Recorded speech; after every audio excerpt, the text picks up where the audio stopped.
दिल्ली आबकारी नीति मामले के बाद सीएम केजरीवाल ने जिस तरह से इस्तीफे का ऐलान किया, फिर नए चेहरे पर दांव खेला, वो चौंकाने वाला था। अब दिल्ली को नया सीएम मिल गया है। बता दें कि ये तीसरी महिला सीएम होंगी। मुख्यमंत्री पद की दौड़ में कई नाम शामिल थे। इसमें मौजूदा कैबिनेट के सदस्य आतिशी, सौरभ भारद्वाज, गोपाल राय, कैलाश गहलोत के अलावा पूर्वी दिल्ली लोकसभा के प्रत्याशी रहे कुलदीप कुमार, विधानसभा उपाध्यक्ष राखी बिड़लान समेत दूसरे नाम भी शामिल थे। लेकिन आतिशी के नाम पर आखिरकार मुहर लग गई है। ऐसे में कौन है आतिशी और ऐसा कैसा है उनका राजनीतिक सफर, चलिए विस्तार से बताते हैं। आम आदमी पार्टी दिल्ली की सत्ता के गलियारों में अपनी पकड़ बनाए हुए है। पार्टी में कुछ ऐसे नाम हैं जो बहुत शुरू से इसके साथ जुड़े हैं और इसकी मजबूती के लिए काम कर रहे हैं। दिल्ली में कथित शराब घोटाला मामला सुर्खियों में बना रहा। सभी राजनीतिक पार्टियां सीएम से लेकर पार्टी नेताओं को आड़े हाथ लेती रही हैं। इसी बीच आतिशी की चर्चा हो रही है। बता दें कि आतिशी आम आदमी पार्टी का एक ऐसा चेहरा है जो काफ़ी सुर्खियों में बना है। साल 2019 के लोकसभा चुनाव में आपने सबसे पहले जिस उम्मीदवारों के नाम का ऐलान किया था, उसमें पूर्वी दिल्ली से मैदान में उतरी आतिशी भी शामिल थी। दिल्ली का नया शिक्षा मंत्री बनाए जाने के बाद शिक्षा विभाग के अलावा लोक निर्माण विभाग, महिला और बाल विकास, ऊर्जा, कला, सांस्कृतिक और भाषा के साथ साथ पर्यटन विभाग भी उनके जिम्मे मिला। लेकिन अब उन्हें दिल्ली के सीएम की कमान मिल गई है। विधायक दल का नेता चुना गया है, जिसके बाद उनकी चर्चा तेज होने लगी है। बता दें कि आतिशी का जन्म दिल्ली विश्वविद्यालय के प्रोफेसर दंपति विजय सिंह और तृप्ता सिंह के यहाँ 8 जून 1981 को हुआ था। कुछ लोगों का कहना है कि उनके पिता ने उन्हें यानी कि आतिशी मार्लेना नाम से जानते हैं।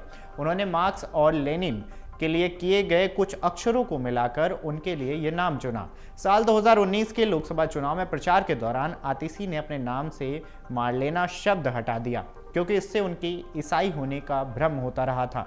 बहरहाल पंजाबी राजपूत परिवार में जन्मी आतिशी अब सोशल मीडिया पर अपना नाम आतिशी आप लिखती हैं। इसके साथ ही आपको ये भी बता दें कि कालका जी से आपकी विधायक आतिशी पार्टी की राजनीतिक मामलों की समिति की सदस्य होने के साथ ही कई अहम जिम्मेदारियां निभा चुकी हैं।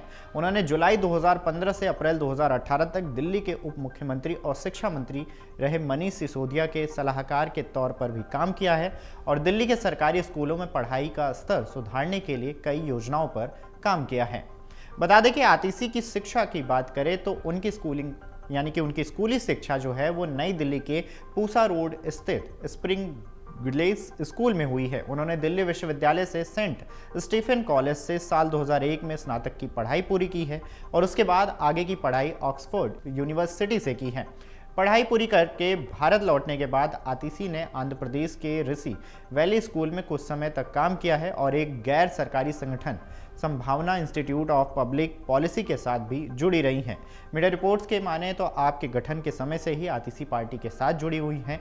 जनवरी 2013 में उन्हें पार्टी के लिए नीति निर्धारण के काम में शामिल किया गया। उसके बाद हर गुजरते साल के साथ उनकी छवि पार्टी की एक कर्मठ और जिम्मेदार पदाधिकारी के तौर पर मजबूत होती रही। साल 2015 में उन्होंने आप नेता आलोक अग्रवाल की ओर से मध्य प्रदेश के खंडवा में चलाए गए जल सत्याग्रह में बढ़ चढ़कर भाग लिया।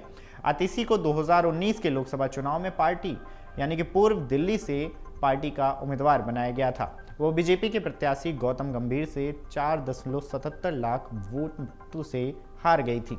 साल 2020 में दिल्ली के विधानसभा चुनाव में उन्होंने पार्टी के टिकट पर कालकाजी क्षेत्र से चुनाव जीता और बीजेपी प्रत्याशी को 11,000 से अधिक मतों से मात दी। पार्टी में आतिशी के बढ़ते सियासी कद का अंदाजा इसी से लगाया जा सकता है कि 2020 के चुनाव के बाद उन्हें आम आदमी पार्टी की गोवा इकाई का प्रभारी बनाया गया था और अब मुख्यमंत्री अरविंद केजरीवाल की ओर से उन्हें सीएम पद की जिम्मेदारी दी गई है। अगर आप ये वीडियो YouTube पर देख रहे हैं तो हमारे चैनल को सब्सक्राइब करें और बेल आइकन को दबाना ना भूलें। अगर आप Facebook पर ये वीडियो देख रहे हैं तो हमारे पेज को लाइक करें।